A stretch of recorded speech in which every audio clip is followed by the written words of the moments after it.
ঝর্ণা ধারায় ধুইয়ে দাও।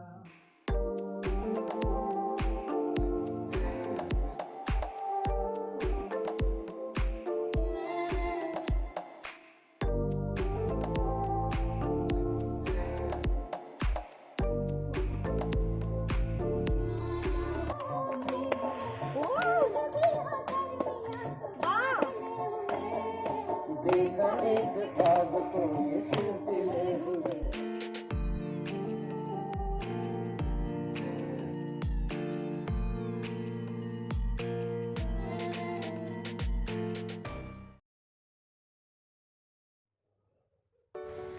Good morning.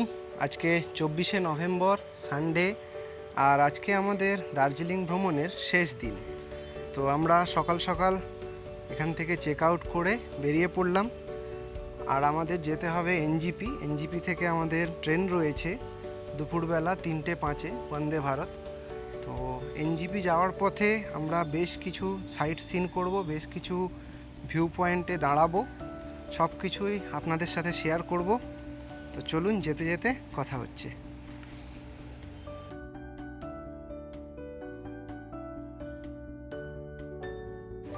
আগের পর্বেই আপনারা দেখেছেন যে আমরা দার্জিলিংয়ের এই অফবিট প্লেসটাতে ছিলাম, যেটার নাম হচ্ছে শিব ইকো ক্যাম্প। আর এইখানে আসার যে রাস্তাটা, সেটা কতটা খাড়াই এবং খুবই ন্যারো। এই যে জায়গাটা আমরা উঠছি, এটা কিন্তু একবারে গাড়িটা উঠতে পারলো না, আবার কিছুটা ব্যাক করে এসে তারপরে আবার উঠছে। তো ড্রাইভারদা বললেন যে এখানে 4x4 ছাড়া অন্য কোনো গাড়ি চলে না। এই গাড়িটা আমাদেরকে ড্রপ করবে চক বাজারে, আর ওখান থেকে আমাদের যে বুক করা সুমোটা রয়েছে সেই সুমোতে করে আমরা এনজিপি যাব। আজকে ওয়েদার মোটামুটি খুবই ভালো। আর এই হচ্ছে দার্জিলিং স্টেশন। তো এখান থেকেও বেশ ভালো একটা ভিউ পাওয়া যাচ্ছে। গতকাল কিন্তু এত সুন্দর ওয়েদার ছিল না। আমরা আস্তে আস্তে এগিয়ে চলছি। আর এই হচ্ছে ঘুম স্টেশন। দার্জিলিং থেকে বেরিয়ে এখন আমরা যাচ্ছি সোনাদার দিকে। আমরা অ্যাকচুয়ালি কার্শিয়াংয়ের রুটটা ধরেছি। তো সোনাদা হয়ে, কার্শিয়াং হয়ে, রোহিণী হয়ে আমরা এনজিপি পৌঁছবো।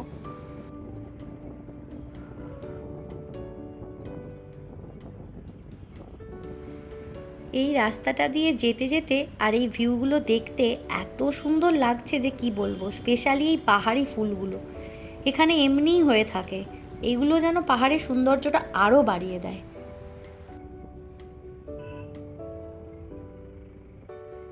যত আমরা আস্তে আস্তে কার্শিয়াংয়ের দিকে এগোচ্ছি, তত কিন্তু ওয়েদারটা চেঞ্জ হচ্ছে। আমরা দার্জিলিংয়ে একদম রোদ ঝলমলে ওয়েদার দেখে এসেছি, আর এখানে কিন্তু একদমই মেঘলা ওয়েদার। দেখতেই পাচ্ছেন চারিদিকটা পুরো মেঘে ঢেকে গেছে।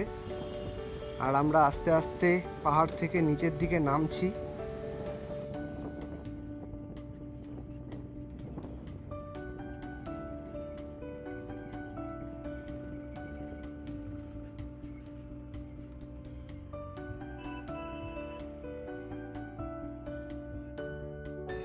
আমরা এখন যে জায়গাটায় দাঁড়িয়ে আছি, এটা হচ্ছে কার্শিয়াং।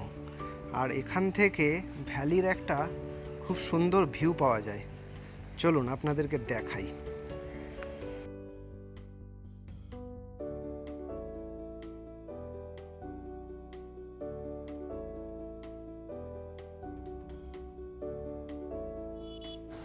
এই যে এই রাস্তাটা দিয়ে আমরা এলাম, আর এই যে এইখানে লেখা আছে আই লাভ কার্শিয়াং।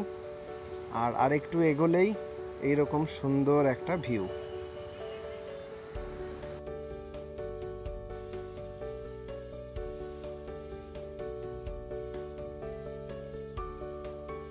এই যে রাস্তাগুলো দেখতে পাচ্ছেন পাহাড়ের গা বেয়ে যাচ্ছে, এই রাস্তা দিয়েই এবার আমরা আস্তে আস্তে নিচের দিকে নামবো।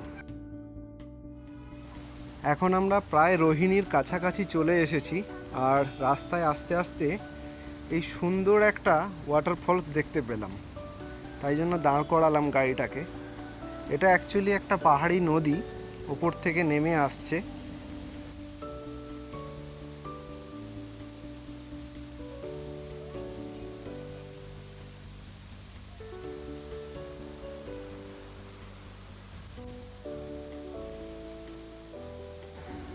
এই ওয়াটারফলসে কিন্তু নিচে নামা বারণ, কিন্তু তাও কিছুজন যাচ্ছে, গিয়ে ছবি তুলছে। আমরা এখন দাঁড়িয়ে আছি এই ব্রিজটার ওপর, আর এই ব্রিজটার এপাশের ভিউটা আপনাদেরকে দেখালাম। এবার ব্রিজের অন্য সাইডের যে ভিউটা সেটাও দেখাই। এর নিচ দিয়েই ওই পাহাড়ি নদীটা বয়ে যাচ্ছে, আর এই হচ্ছে অন্য সাইডের ভিউ। এখান দিয়ে নদীটা বয়ে আরও নিচের দিকে নেমে যাচ্ছে।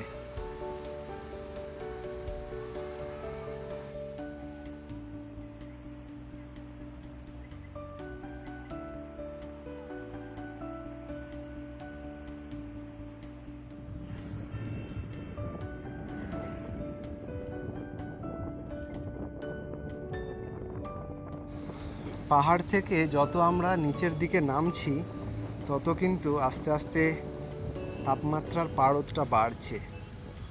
ওপরে যেমন ঠান্ডা লাগছিল, এখন কিন্তু অতটা আর ঠান্ডা লাগছে না। আমরা আস্তে আস্তে এবার সমতলের দিকে এগোচ্ছি।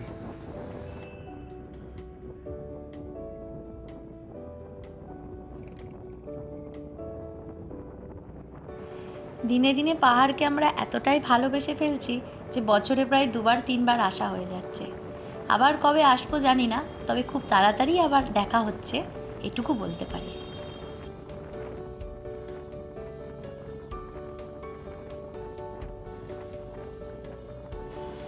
আমরা এখন শিলিগুড়ির প্রায় কাছাকাছি চলে এসেছি, আর দেখতেই পাচ্ছেন দুদিকে যত দূর চোখ যায় শুধু চায়ের বাগান। পাহাড়ের ওপরে যে চা বাগানগুলো হয়ে থাকে সেখানে যেমন আমরা অবাধে ঢুকতে পারি, কেউ কেউ তো আবার চা পাতাও তুলে নিয়ে যায়, কিন্তু এখানে রেস্ট্রিকশান আছে, এখানে কিন্তু সবাইকে ঢুকতে দেয় না।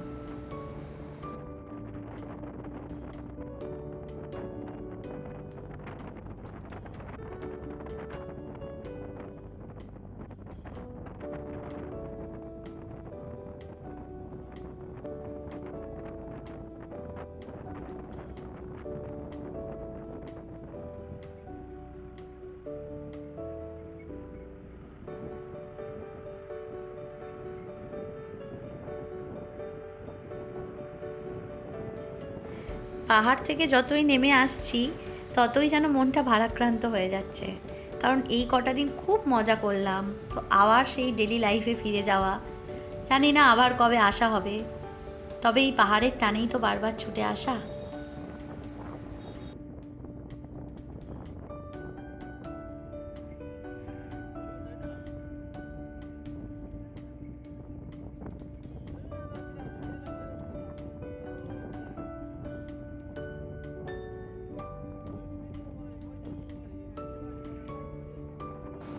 আমাদের পাশে এই যে ন্যারো গেজের লাইনটা দেখছেন, এটা হচ্ছে টয় ট্রেনের লাইন। এই লাইন ধরেই টয় ট্রেন যায় এনজিপি পর্যন্ত। দার্জিলিং টু এনজিপি এবং এনজিপি টু দার্জিলিং এই লাইন দিয়েই যায়। নেক্সট টাইম যখন আমরা পাহাড়ে আসব তখন আমরা একবার এক্সপিরিয়েন্স করতে চাই এই টয় ট্রেনে করে এনজিপি থেকে দার্জিলিং যাব। দেখতে দেখতে আমরা পৌঁছে গেছি এনজিপি স্টেশনে, আর এখন ঘড়ির কাঁটায় 1:40 বাজে, আর আমাদের ট্রেন দিয়ে দিয়েছে। এই হচ্ছে 22302 NJP two Howrah Vande Bharat express. এটা করেই আমরা আজ ফিরব।